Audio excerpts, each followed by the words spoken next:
Good morning, everybody. So I'm going to just give a quick talk on the benefits and considerations for genomic profiling in non-small cell lung cancer. The first part is going to say how we detect these mutations for precision medicine. Second is why is it important? And the third is what we as pathologists can do to help our oncologist colleagues better treat these patients. So let's get in there. So for biomarker detection, traditionally we use these single gene assays, IHC, FISH, allele-specific PCR. This was highly specific. They did their job great, but they provided limited information. They provided information on one certain thing. And this requires multiple tests for complete analysis. And as we know, biopsies are getting smaller and smaller. Tissue requirements are getting bigger and bigger. And so we have the scenario where we are unable to complete all of the testing, even in a sort of cost-efficient way, because the more tests that you do, obviously, the more costly it is. So for predictive molecular biomarkers in oncology, this chart starts in 1998 with HER2, but actually it even starts earlier in the 80s with hormone receptor for selective estrogen receptor modulators in breast cancer. But as you can see, we had some success in the late 90s. Obviously in 2001, everybody thought they cured cancer with imatinib. But we then had this sort of drought. And it wasn't until a little earlier, 2009 with ALK, but then 2011 with BRAF, that we started seeing this explosion of precision medicine approvals. And the reason for that is all of the sequencing that was done in the early aughts, the late aughts, that allowed us to start to find these recurrent mutations in multiple cancer types. Alluding to what Dr. Mita said, we went from having 60–70% of lung cancer not having a driver mutation when I was in med school now to being almost 15–20%. So it's absolutely amazing. We've had 3 approvals within the last year, and we're just going to get more, especially with RET coming down the pipeline.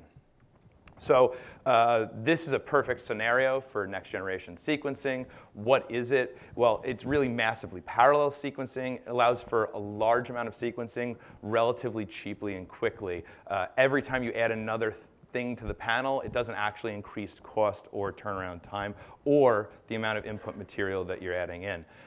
It's been commercially available for over a decade. It's improved dramatically in that time, and it's a very reliable, mature technology. It's gotten to the point now that technical costs are less than the analytical.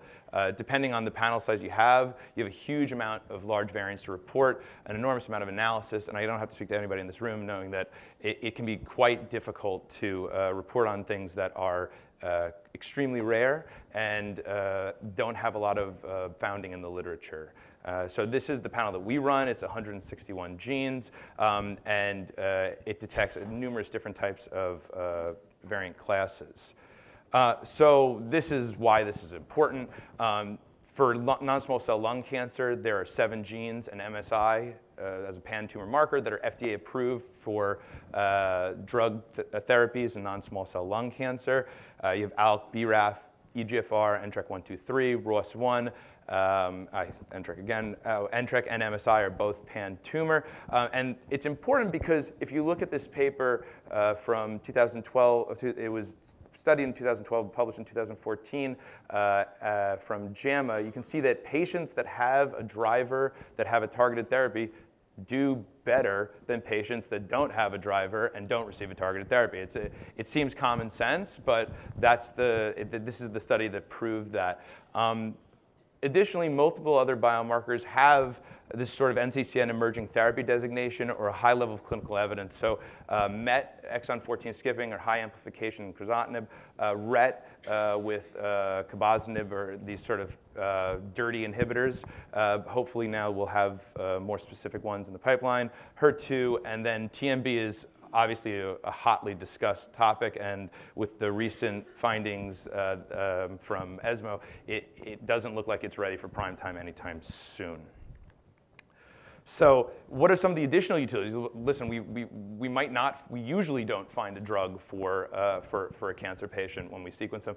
What are the other things? As Dr. Mita alluded to, clinical trial recruitment is so crucially important. I'm not going to read the line again, but it's really important that we start to accrue more patients in clinical trials.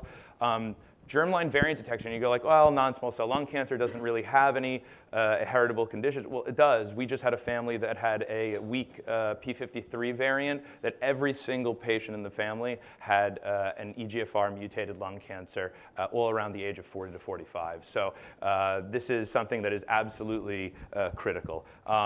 We also had a patient with T790M as an inherited condition. So these are all EGFR T790M. These are all things that do happen in lung cancer, and we have to be thinking about them as well.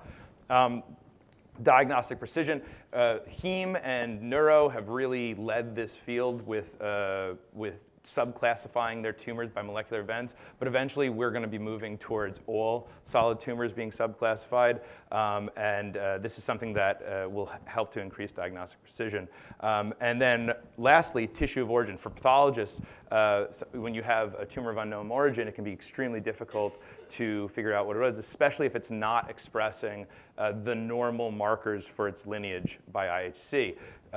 One of the cases that we were able to assist with is that we found a deletion of CDKN2A and a KRAS mutation in a presumed lung cancer that was negative for TTF1 and napsin, and it's been shown that this co-mutation leads to a phenotype that actually loses expression of TTF1 and napsin by IHC. So it's a helpful way of working with genomic precision. So what are some of the considerations for test selection? How many genes do you do? Do you do 5, 50, 10, 100, an exome, a genome, a transcriptome, a methylome, all these different things that you can add onto a panel? What input material do you want? How much? 10 nanograms, 20 nanograms, 250 nanograms of genomic material? Do you take FFPE or plasma, DNA, RNA? What variant classes do you want to detect? Are you looking for SNVs, indels, fusions, CNVs? How fast do you want these results? Remember, these single gene, one of the great things about these single gene testing was they could be out in 2-3 days. You could have a result relatively quickly, and NGS kind of pushed that back to 2-3 weeks, and it's sort of shrinking back down again. And then cost, usually around 3. So if you're looking for 3 or more biomarkers, a massively parallel sort of approach becomes cost efficient. So pretty much all of lung cancer. And bioinformatics support. So I talked about the analysis and how important it is to have good analysis, and having that bioinformatics support is absolutely critical. So just to look at bigger versus smaller panels, a focused assay usually is only focused on clinically actionable mutations. These are cheaper to run, and especially in smaller batch size. They're super easy to analyze. They only have common variants on them. Everybody knows what they are. They can be very quick. When we were running our 50-gene panel, we were down to almost 5 days turnaround time for our lung panels. And it's less confusion for both clinicians and patients. Either it's negative or it has something that is really high level of actionability. On the other side, comprehensive assays allow for sort of future proofing. We don't know all the things that are going to come out. Just look at the chart that was presented before when it went from 60% unknown to 15, 20% unknown. This allows you to cover multiple variant classes usually.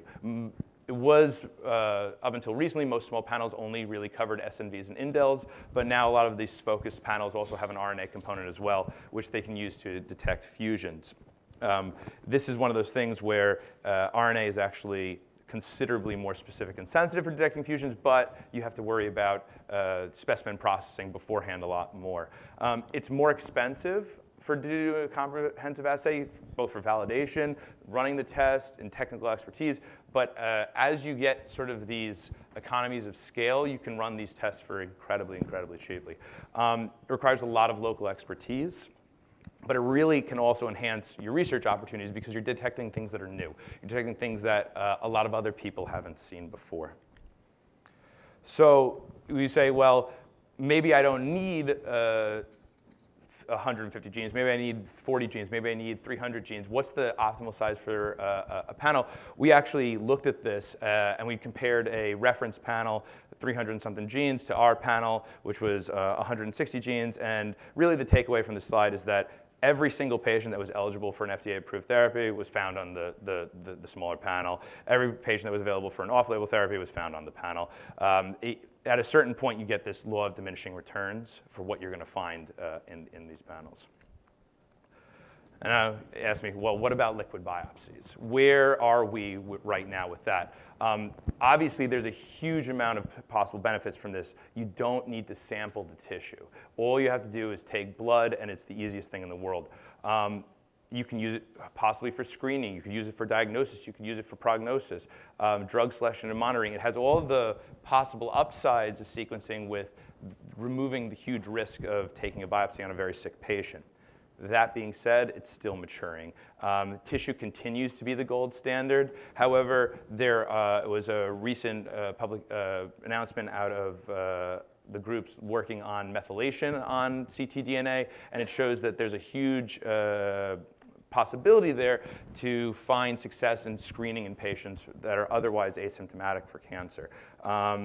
This combined signature may be more helpful. So looking for mutations and looking for a methylation signature, this may be the thing that pushes us forward. But right now, it's still not quite there. So I'm going to talk about, towards the end, this reporting strategies that we use at CDERS. And the reason is we detect these mutations. But as a pathologist meeting, how do we connect what we detect to what happens in the patient's care? We found that it's really important to be clear, succinct, and to have everything available on that first page. So we have a summary of results, therapies, and guidelines.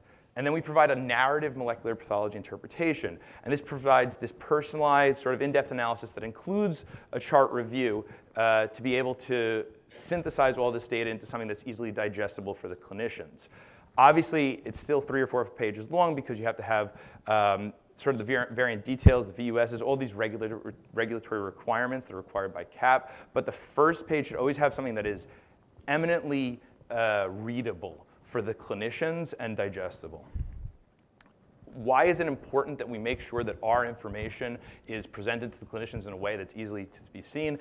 These are 2 papers from JAMA that really were shocking when I first looked at them. The first is from 2018 on the left, this one right there. And you can see that this was a paper that was looking at community practices in Ohio and whether or not they did just EGFR and ALK, or if they did broad-based sequencing, and whether or not patients had better overall survival. And you can see there's no difference in these lung cancer patients with overall survival. But when you delve into the data, what you see is that the patients that had broad-based genomic sequencing and actually found something other than EGFR and ALK, they were only given a therapy associated with that finding 20% of the time. So if you don't treat patients based on their genomic profile, then of course they're not going to do better because it's a 2-step process, right? The second paper is the Foundation Flatiron paper that was released earlier this year. And you can see that even in the top chart is all therapies that have an NCCN designated sort of biomarker.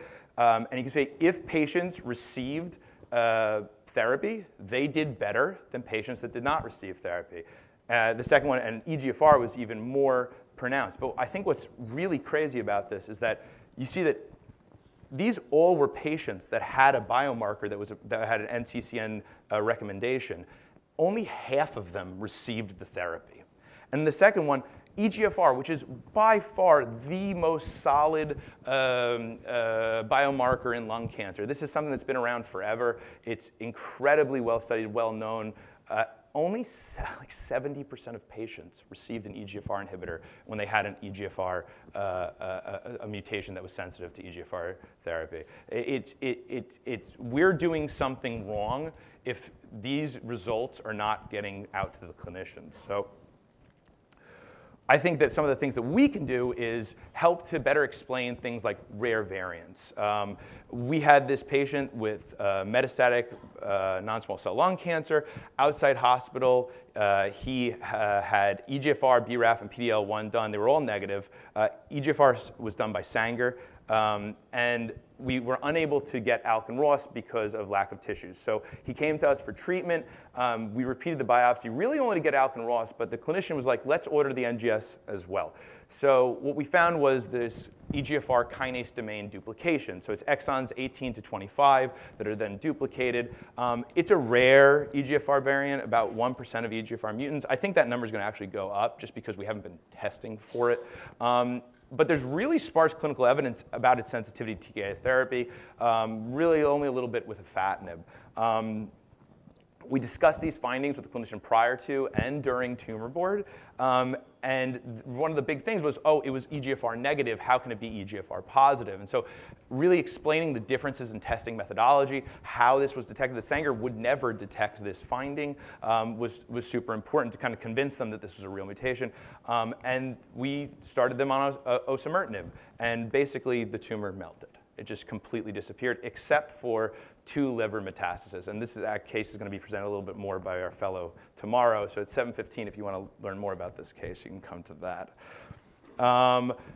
Second, we have sort of updating targeted therapies. So we have this rapidly advancing field where new biomarkers are coming out all the time. Clinicians are not always up to date on the latest releases. And if something is available, no patient should miss out. So RET fusion is going to be a perfect example of this. It's found in 1% to 2% of lung cancer. We seem to be a little enriched. We're like around 3. But just think it's more than ROS, around the same as MET exon 14, and less than ALK. That's about the number you should think with. Occurs with characteristic partners, most commonly KIF5B, but also this list of partners. And targeted therapies are based around currently these broad spectrum TKIs with RET activity. Cabozanib and vandetanib are the NCCN emerging biomarker recommendations. However, we have multiple RET inhibitors that are in late-stage trials. If and when they're approved, what we do is we'll go back, find all RET. Oh, I'm done. OK. And then this is our summary. So reduced turnaround time is important, flexibility in sample batching procedures, a simplified laboratory workflow, and yeah, that's it. Thank you.